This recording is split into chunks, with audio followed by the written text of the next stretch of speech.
오늘 이 시간에 저는 여러분들이 다 눈이 열려서 요한처럼 하늘을 바라보는 은혜가 있기를 축복합니다. 요한계시록은 모든 성도들에게 하늘을 바라보는 눈을 열어주려고 하나님이 주신 책입니다.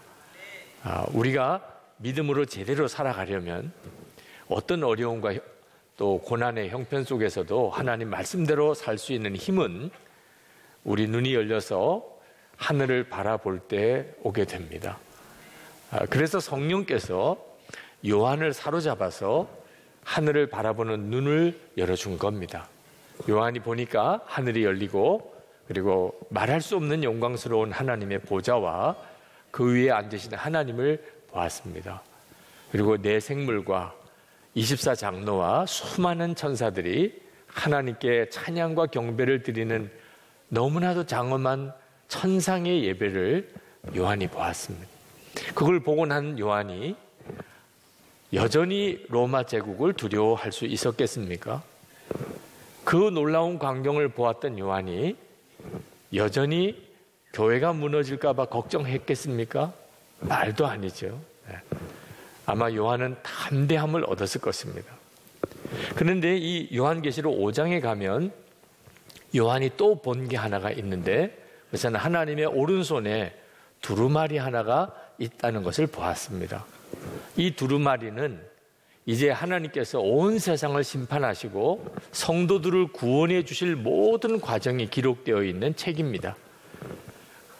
이제 성령께서 요한에게 하늘을 보여주시고 하나님과 그리고 수많은 천사들과 천상의 예배를 보여주시고 난 다음에 이제 앞으로 일어나게 될 하나님의 심판과 성도들의 구원 과정을 요한에게 보여주시려고 하는 거죠. 아마 요한은 굉장히 흥분되고 또 놀라웠을 것입니다. 왜냐하면 그토록 알고 싶었던 것이기 때문에 그랬습니다. 예수님이 이 땅에 계실 때 제자들이 물었던 거예요. 하나님의 나라가 언제 어떻게 임합니까? 이제 그 비밀을 알 수 있는 순간이 오게 된 거죠. 그런데 안타깝게도 이 두루마리는 7 봉인으로 봉인되어져서 누구도 펼쳐볼 사람이 없었습니다. 그 사실을 알고 요한이 슬피 웁니다. 여러분, 그때 요한의 심정을 이해하실 수 있겠습니까? 이 세상에서 성도들이 핍박을 당하고 교회가 말할 수 없는 고난에 처해져 있습니다. 수많은 사람이 순교를 합니다. 그때 요한의 마음의 심령에 하나님이 이것이 언제까지 이렇게 해야 됩니까? 언제쯤이면 우리에게 신앙의 자유를 주시고 그리고 하나님의 자녀들을 주님이 구원하고 지켜주시겠습니까? 그런 마음의 갈망이 간절했잖아요. 이제 근데 그 비밀을 알 수 있는 바로 그 순간이 왔는데 그 두루마리를 펼쳐서 하나님의 심판을 집행할 사람이 없다는 것을 알고 얼마나 그가 마음이 안타깝고 괴로웠겠습니까? 근데 그때 24장로 중에 한 장로가 요한에게 슬퍼하지 마라, 울지 마라. 사람으로서는 이 두루마리를 펼 사람이 없지만 그러나 이 두루마리를 펼쳐낼 이가 있다 하고 하는 말씀을 합니다. 그때 요한이 다시 한번 눈을 들어 보니까 하나님의 보좌 앞에 어린 양이 있음을 보았다고 그랬습니다. 그 어린 양을 보는 순간에 요한은 그분이 예수님이신 것을 금방 알았습니다. 왜냐하면 십자가에서 죽임을 당하실 때 그때 가졌던 고난의 흔적을 그대로 가지고 계셨기 때문에 6절에서는 이렇게 말합니다. 그 어린 양은 죽임을 당한 것과 같았습니다. 이스라엘 백성들은 어린 양 하면은 떠오르는 이미지가 있습니다. 그저 우리들은 그저 착하고 또 귀엽고 연약한 그런 존재처럼 어린 양 하면 그렇게 연상이 되지만 이스라엘 백성들에게 어린 양은 속죄의 제물이라는 이미지가 있습니다. 이스라엘 백성이 출애굽할 때 온 애굽에 장자가 죽는 재앙을 내리게 되는 마지막 재앙 때 하나님께서 이스라엘 백성들에게는 양을 잡아 그 피를 흘려서 문 임방과 설주에 바르라. 피칠이 되어져 있는, 어린 양의 피칠이 되어져 있는 그 집은 죽음의 천사가 지나가게 됐습니다. 그래서 이스라엘 백성들에게는 구원이 임했던 것입니다. 레위기 4장 24절에 보면 하나님의 백성들이 죄를 범하게 되었을 때 하나님의 속죄 제사를 하는 방법을 가르쳐 주셨습니다. 죄 지은 자가 어린 양 한 마리를 데리고 오면 그 어린 양의 손을 얹고 자기 죄를 그 어린 양에게 다 전가시키고, 그리고 제사장 앞에서 그 어린 양의 목을 따서 피를 쏟고, 그렇게 죽은 어린 양을 번제로 하나님께 올려 바치면 그러면 하나님께서 그 사람의 죄를 사하시겠다고 하셨습니다. 어린 양은 속죄 제물입니다. 근데 예수님께서 우리를 위해서 그렇게 하셨습니다. 우리의 죄를 예수님이 대신 지시고 예수님이 십자가에 죽으셨습니다. 이것은 그대로 어린 양인 것입니다. 그래서 세례 요한이 예수님을 처음 봤을 때 성령의 감동으로 그가 이렇게 고백을 합니다. 보라, 세상 죄를 지고 가는 하나님의 어린 양이로다. 예수님이 어린 양이라고 그렇게 일컬어지는 겁니다. 어린 양을 보았던 것은 곧 예수님을 본 거죠. 그런데 왜 꼭 어린 양이어야 하는가 하는 질문은 생길 수 있습니다. 이미 예수님은 십자가에 죽으셨다가 다시 부활하셨습니다. 이제는 영광의 몸을 가지셨습니다. 만왕의 왕이 되셨습니다. 그런데 왜 십자가에 죽으셨던 그 어린 양의 이미지로 예수님을 꼭 보아야 하는가 하는 겁니다. 그 답은 십자가가 복음의 영원한 핵심이기 때문에 그렇습니다. 예수님, 언제나 십자가에 죽으신 예수님의 이미지를 가지고 계십니다. 예수님이 부활하시고 난 다음에 제자들에게 나타나셨을 때 제자들은 처음에는 예수님을 알아보지 못했습니다. 너무 모습이 영광스럽게 바뀌었기 때문입니다. 그럼에도 불구하고 그때 예수님께는 십자가의 흔적이 있었습니다. 손에 못자국이 있었고 옆구리에 창자국이 있었습니다.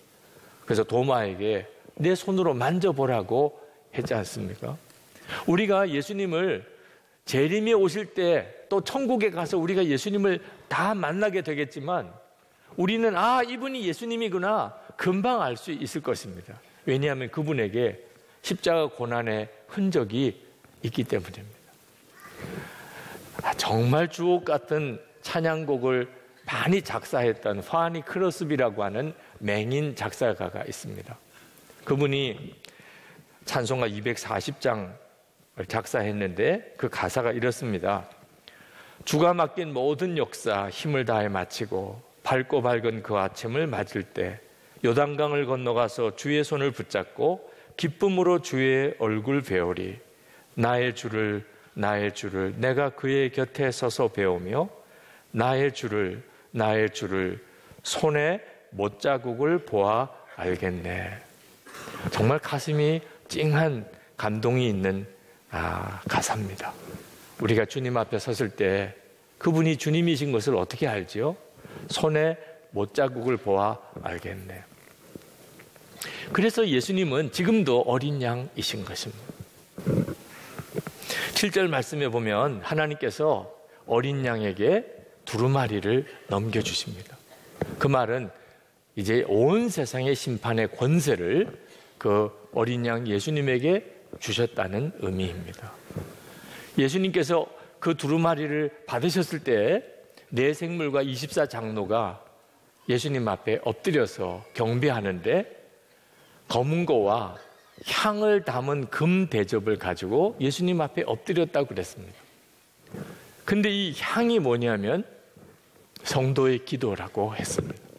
8절 하반절에 보면 그 향은 곧 성도들의 기도입니다. 여러분, 우리 예수 믿는 사람들이 세상에 사는 동안 사람들로부터 무시당하기도 하고 때때로는 따돌림도 당하고 어떤 때는 핍박을 당하지만 성도들의 기도는 하나님 앞에서 금대접에 담겨질 정도로 존귀하게 여김을 받는다는 사실을 잊으시면 안 됩니다. 우리들의 기도를 통하여 하나님의 역사가 이루어지는 것입니다. 예수님께서 두루마리를 이렇게 받으시자 네 생물과 24장로가 찬양을 드립니다. 새 노래로 주님을 찬양했습니다. 그러자 수천과 수만의 천사들이 크게 외치면서 또 주 예수님을 찬양했습니다. 그리고 이어서 이 세상에 있는 모든 피조물도 소리를 다하여 찬양했다고 9절부터 13절까지 말씀하고 있습니다. 그 장면을 기록하는 요한은 얼마나 가슴이 떨렸을까? 어린 양 예수님에게 들려지는 그 찬양을 가사 하나하나를 기록한 요한의 가슴은 얼마나 황홀했을까? 여러분, 어린 양 예수 잊으시면 안 됩니다. 이건 너무나도 황홀한 이름입니다. 우리가 어린 양 예수를 바라보게 된다면 우리의 삶 속에 어떤 어려움과 고통과 또 시련이 있다 하더라도 우리는 능히 일어날 수 있습니다. 주님을 바라보는, 어린 양 예수님을 바라보는 눈이 열리고 나면 모든 질문은 다 사라집니다. 충분합니다, 하나님. 다 알겠습니다, 하나님. 어떤 처지와 어려움과 답답함이 있었다 하더라도 완전한 답을 얻게 됩니다. 도대체 그러면 어떻게 어린 양 예수님을 우리가 볼 수 있습니까? 요한은 하늘에 올라가서 거기서 어린 양 예수님을 보았습니다. 우리는 지금 이곳에서도 동일하게 어린 양 예수님을 봅니다. 십자가입니다, 십자가. 여러분, 십자가 보는 것을 절대로 작게 여기시면 안 됩니다. 십자가는 때때로 많은 사람들에게 그저 구원의 교리 정도를 이해시켜주는 그런 의미로 받아들이는 경향이 있습니다. 예수님이 저기서 죽으셨고 그래서 내 모든 죄가 사함 받은 거지. 구원의 복음을 십자가를 통해서 우리가 이해합니다. 그런데 요한은 하늘에서 어린 양을 보았습니다. 어린 양을 보았다는 말은 한 인격이신 예수 그리스도를 말하는 겁니다. 그저 구원의 교리 정도가 아니고 복음 그 자체이신 예수님을 보았다는 거예요. 그러므로 오늘 이 시간에 우리가 십자가를 볼 때 그저 구원의 복음의 교리 정도로만, 그것도 대단히 중요한 일이긴 합니다. 그러나 그 정도로 그치면 안 된다는 겁니다. 우리는 십자가에서 십자가의 예수님, 어린 양이신 그 예수님을 보는 눈이 뜨여야 합니다. 지금 우리 한국 하늘에는 십자가가 가득 있습니다. 그건 단순히 여기가 교회라고 하는 표시로만 받아들이면 안 됩니다. 저기도 교회가 있나 봐, 저기도 교회가 있나 봐. 이 한국 하늘에 십자가가 이렇게 가득 있는 것은 하나님께서 우리들에게, 한국에 있는 모든 사람들에게 하나님은 너를 용서한다, 하나님은 너를 사랑한다 하는 하나님의 외침입니다. 우리는 십자가를 통해서 우리를 위해 대신 십자가에서 죽으신 어린 양 예수님을 만나는 겁니다. 우리가 전에는 돌아갈 곳이 없었어요. 실패했을 때 어디로 가지요? 낭망했을 때, 너무 슬플 때 갈 데가 없었어요. 근데 이제는 예수님 안에서 우리는 갈 데가 있어요. 십자가입니다. 내가 실패했을 때 돌아갈 곳이 있어요. 십자가예요. 내가 너무 슬플 때, 내가 너무 좌절했을 때, 사람들이 다 나를 손가락질할 때, 그때도 우리는 어린 양 예수님에게로 갈 수 있습니다. 그리고 가야 합니다. 왜냐하면 예수님만이 우리를 다시 일으키실 수 있어요. 우리의 모든 죄를 씻으시고 다시 시작하게 해주시고 우리에게 힘을 더하시고 어떤 두려움과 어려움도 능히 이기게 해주시는 것입니다. 여러분, 아주 특별히 맛있는 음식을 맛보았다면 거기에는 그 요리사만이 가지고 있는 특별한 양념이 있습니다. 그러니까 그런 맛이 나는 거예요. 똑같은 재료를 쓴 것 같은데도. 예수를 믿는 우리도 똑같습니다. 왜 어떤 사람에게는 저렇게 은혜가 충만하지요? 왜 저 사람에게는 그렇게 사랑이 많지요? 왜 저 사람은 그렇게 기쁘지요? 왜 저 사람에게는 그렇게 능력이 많은 걸까요? 그 사람에게 있는 남다른 비밀스러운 믿음이 있기 때문입니다.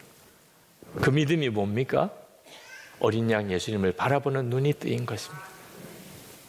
어린 양 예수님을 바라보는 눈이 뜨이고 나면 낙심할 일도 없고 섭섭할 일도 없고 미워할 것도 없고 절망할 것도 없고 기쁨이 충만해지는 것입니다. 제가 참 존경하는 목사님 사모님께서 이혼하시겠다고 보따리를 싸신 적이 있습니다. 그 목사님의 어머니, 그러니까 시어머니와의 관계의 어려움 때문이었습니다. 외아들이신데 목사님이 그 시어머니가 며느리를 연족으로 생각하시는 거예요. 아들을 둘러싸고 두 여인이 대립하는 구조죠. 사모님은 얼마나 힘들었는지 대나무 꽃창이 같이 그렇게 말랐습니다. 도무지 더 살 수가 없을 것 같았어요. 그래서 이혼하자고 보따리를 싼 겁니다. 그런데 목사님의 말 한마디에 그 보따리를 푸셨다는 거예요. 목사님이 이렇게 이야기를 하셨답니다. 당신 힘든 것 다 압니다. 당신이 보따리 싼 것도 충분히 이해합니다. 그런데 내가 당신을 사랑한다는 것은 당신에게 무슨 의미입니까? 내가 당신을 사랑하는 것이 어머니가 당신을 힘들게 하는 것보다 작으면 떠나십시오. 그러나 어머니가 당신을 힘들게 하는 것보다 내가 당신을 사랑하는 것이 더 크다고 생각하거든 보따리를 푸세요. 그 말에 사모님의 눈이 뜨였어요. 도무지 더 못 살 거라고 생각했습니다. 시어머니 때문에 너무 힘들었어. 근데 그만 남편의 사랑을 잊어버리고 있었던 거죠. 남편의 말을 통해서 남편의 사랑을 기억했어요. 그러고 나니까 그렇게 살 수 없어 보였던 어려움이 아주 작아져 버렸습니다. 여러분, 큰 사랑, 더 큰 사랑을 깨닫고 나면 어려움이 없어집니다. 우리가 그렇게 살고 있잖아요. 더 큰 사랑 때문에 우리가 고난도 시련도 때때로는 오해도 낙심도 다 이겨나잖아요. 근데 우리는요, 더 큰 사랑 정도가 아니고 가장 큰 사랑을 가지고 있는 사람입니다. 어린 양 예수님, 지옥에 갈 수밖에 없는 나를 대신하여 주님이 십자가에 죽으신 가장 큰 사랑을 가지고 있는, 착한 사람 위에, 선한 사람 위에, 아끼는 사람 위에, 가족 위에, 친구 위에 죽는 사람은 있지요. 그런데 지옥 갈 죄인을 위해서 누가 대신 죽을 사람이 있겠습니까? 우리는 그런 사랑을 받았습니다. 그 사랑의 주님을 그냥 그렇게 사랑하셨다 하는 것만 듣는 것도 감동적이지만 나를 위해서 죽으신 그 주님을 바라본다면 도대체 문제가 될 게 뭐가 있겠습니까? 미 우주 왕복선 콜럼비아호가 지구로 귀환하다가 폭발한 적이 있습니다. 그래서 7명의 우주인이 죽었습니다. 그 중에 릭이라고 하는 우주인이 있었는데 그 아내 에블린의 이야기가 가이드 포스트 커버 스토리에 실렸습니다. 에블린이 이렇게 고백했습니다. 우주 왕복선 콜럼비아호가 폭발하는 순간 내 삶도 하늘에서 송두리째 산산이 조각났다. 엄마, 내 수학 숙제는 누가 도와주나요? 내가 결혼할 때 누가 날 데리고 입장하는 거지요? 하며 울부짖는 딸 아이에게 난 아무런 대답도 하지 못하고 끌어안아만 주었다. 난 지금까지 남편이 없는 미래를 한 번도 상상해 보지 않았다. 처음 경험하는 큰 충격과 절망감이었다. 그런데 그때 내 마음 깊은 곳에서 나지막한 음성이 들려왔다. 인생의 어려운 시절마다 한결같이 위안을 주던 주님의 음성이었다. 주님은 넌 헤쳐나갈 수 있다고 말씀하셨다. 그렇다. 우리 결혼 생활의 중심에는 우리의 사랑보다 더 큰 사랑이 함께하고 있었다. 난 그 큰 사랑, 그 조건 없는 사랑을 언제나 의지해 오지 않았던가. 그 사랑은 내가 울부짖는 순간에도 여전히 나와 함께하고 있었다. 그동안 그분의 사랑이 내 남편과 나를 그리고 내 예쁜 두 아이를 묶어주지 않았는가? 그분이 함께 하신다면 우리는 여전히 그의 사랑 안에서 함께하고 있는 것이다. 그분의 사랑이 끝이 없는 것이기에. 여러분, 이 에블린이 말하는 그 큰 사랑이 뭡니까? 어린 양 예수님이십니다. 여러분, 요한은 하늘에서 어린 양을 보았습니다. 우리는 지금 여기서 십자가를 봅니다. 십자가가 어린 양 예수님이에요. 다 성령의 역사로 보는 것입니다.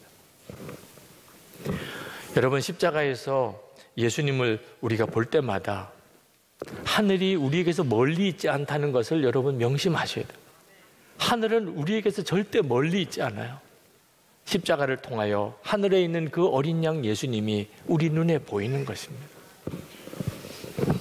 그래서 하나님의 사랑이 우리 속에 부어지고 우리도 주님을 사랑하는 거예요. 보지도 못한 주님을.